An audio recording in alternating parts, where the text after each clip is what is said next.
Chapter first, accounting not for profit organizations. Next topic is final accounts, means accounts prepared for in not for profit organizations.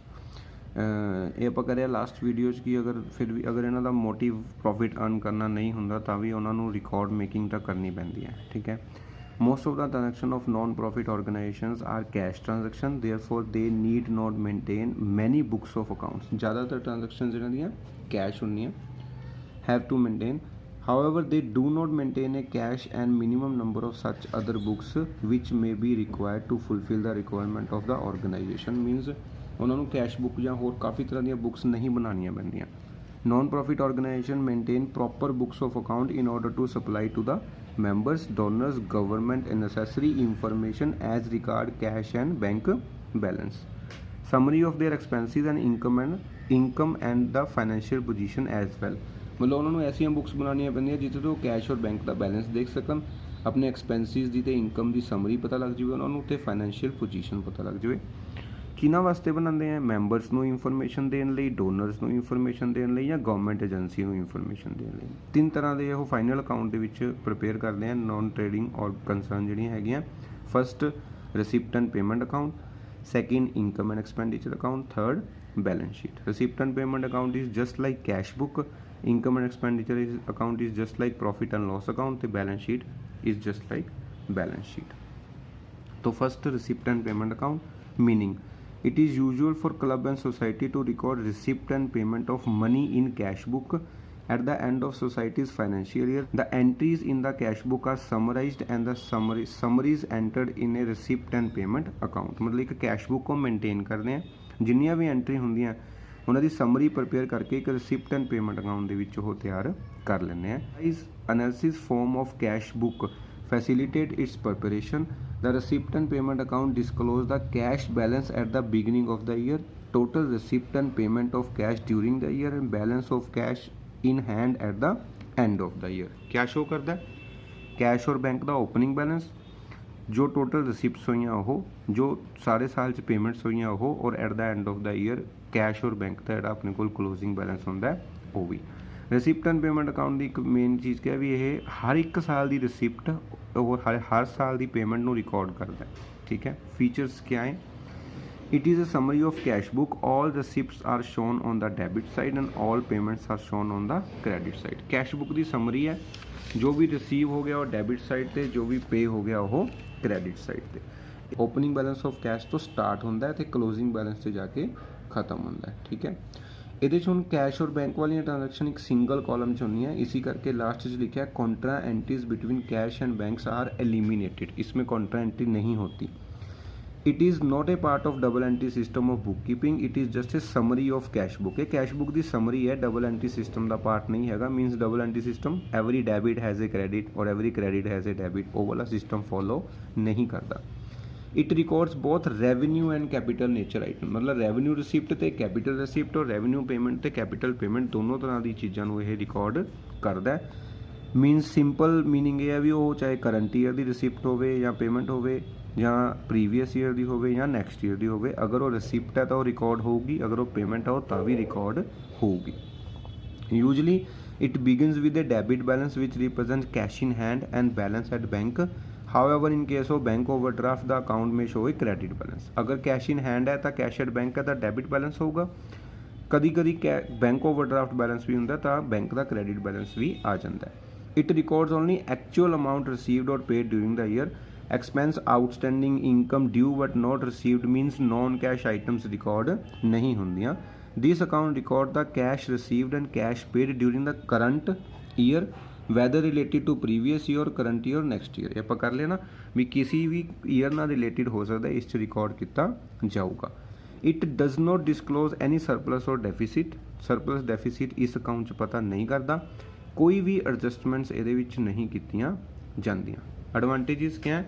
It is possible to know at glance receipt and payment during the period under different heads, मतलब किस had के कितनी receipt हुई है, कितनी payment हुई है, एक नज़र नाल ही पता लग जाता है। And income and expenditure account can conveniently be prepared. अगर अपने को रिसिप्ट एंड पेमेंट अकाउंट बनया तो आप नैक्सट स्टैप पर जा सकते हैं, मतलब इनकम एंड एक्सपेंडिचर अकाउंट बड़ी आसानी नाल प्रिपेयर कर सकते हैं। स्पैसीफिक है राजे। फॉर्मेट है रिसिप्ट एंड पेमेंट अकाउंट का। To balance brought on cash in hand और कैश एट बैंक तो स्टार्ट होके जिन्नियां भी रिसिप्ट्स हैं वो डेबिट साइड पर आ जांदियां और जिन्नियां भी पेमेंट्स हैं वो क्रेडिट साइड पर आ जांदियां। और एट द एंड जो आप इस अकाउंट को क्लोज करते हैं बहुत सारिया रिसिप्ट्स गिवन है, बहुत सारिया पेमेंट्स गिवन है, और एट द एंड जो आप इस अकाउंट को क्लोज करते हैं तो by balance carried on मीनस cash in hand और कैश एंड बैंक, कैश और बैंक का क्लोजिंग बैलेंस अपने को आ जाता है। Limitations of receipt and payment account. Receipt and payment account is a summary of cash transactions of a particular year. फिर भी area कुछ लिमिटेशंस हैं। It is prepared on cash basis of accounting. It does not record non cash expenses and income. मतलब non cash expenses और incomes को ignore कर दिंदा है, जिहड़ी कि गलत है, बिकॉज डेप्रीशिएशन और आउटस्टैंडिंग एक्सपेंस या अक्रूड इनकम भी बहुत इंपॉर्टेंट ट्रांजैक्शंस होंदियां, उन्होंने ये इग्नोर कर दिंदा है। It records not only the expenses and incomes of the current year but also past and future expenses। ये भी गलत है according to accounting point of view. मतलब सानू एक ऐसा अकाउंट चाहिए होंगे जो सानू करंट ईयर की डिटेल दस दे, बट ये प्रीवियस ईयर दियां ते नैक्सट ईयर दी आइटम्स भी रिकॉर्ड करता है। It record both revenue and capital receipt and payment in a particular year. It does not show any surplus. हुण ये सरप्लस या डेफिसिट नहीं शो करता, ये सिर्फ रिसिप्ट एंड पेमेंट ही शो करता है। It is not part of double entry system of book keeping. आप पिछे करें posting is not done to represent ledger account from this account. मतलब ये तो पोस्टिंग नहीं की जाती।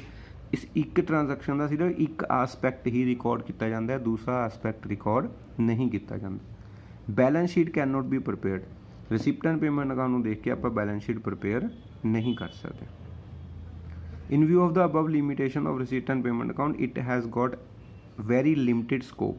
तो रिसिप्ट एंड पेमेंट अकाउंट का बहुत लिमिटेड स्कोप है since cash transactions are only recorded in it. ठीक है, इस क्योंकि ये सिर्फ कैश ट्रांजैक्शंस ही रिकॉर्ड होंगी। हैविंग इन जो बिग ऑर्गेनाइजेशंस है वो क्रेडिट ट्रांजैक्शंस भी होंगी। Having credit transactions may not find it useful. ठीक है, जिहड़ियां ऑर्गेनाइजेशन च उधार भी होंदा है उन्होंने ये फायदेमंद नहीं लगूगा। नैक्सट है distinction between cash book and receipt and payment account. Cash book क्या है? It is prepared by trading and manufacturing concerns. It is prepared by non-profit organization। A profit making organization बनाती है, non profit making organization बनाती है। All transaction are recorded date wise। Cash book transaction date wise होने हैं, ये date wise record नहीं की जाती। All cash transactions are recorded in a detailed manner cash book they which, but receipt and payment account उन्हों की क्या होंगी है, समरी होंगी है। Cash book double entry system follow करता है। मतलब हर डेबिट वास्ते एक क्रेडिट की एंट्री भी रिकॉर्ड की जाती है और हर क्रेडिट वास्ते एक डेबिट की एंट्री भी रिकॉर्ड की जाती है। बट जो रिसिप्ट एंड पेमेंट अकाउंट है वो डबल एंट्री सिस्टम को फॉलो नहीं करता। Head wise recording. Capital and revenue items are recorded as and when received और paid in cash book. Capital and revenue items are recorded head wise. मतलब receipt and payment account head wise recording होंगी है और cash book के head wise recording नहीं होंगी। जो record जो जिस डेट में होंगी है डेट वाइज रिकॉर्डिंग होंगी है। Separate recording. कैश बुक अपने करिए लास्ट ईयर 11th कैश और बैंक के डिफरेंट कॉलम्स होंगे हैं। ठीक है, इस करके अपन डबल कॉलम कैश बुक कहते थे। बट जो आप रिसिप्ट एंड पेमेंट अकाउंट की गल करते हैं तो ये डिफरेंट कॉलम्स नहीं होंगे है। फॉलियो। कैश बुक के एक फॉलियो का कॉलम होंगे जिन्होंने आप लैजर फॉलियो कहते सी, बट रिसिप्ट एंड पेमेंट का it does not have any folio column. ये कोई फॉलियो कॉलम नहीं होंगे। साइड्स। कैश बुक की लैफ्ट हैंड साइड जी डेबिट साइड कहते राइट हैंड साइड में credit side, but receipt and payment account left hand side में आप रिसिप्ट साइड कहने हैं तो राइट हैंड साइड में आप पेमेंट साइड कहने हैं। असी राजा difference between cash book and receipt and payment account and features of receipt and payment account, advantages, disadvantages and specimen of receipt and payment account.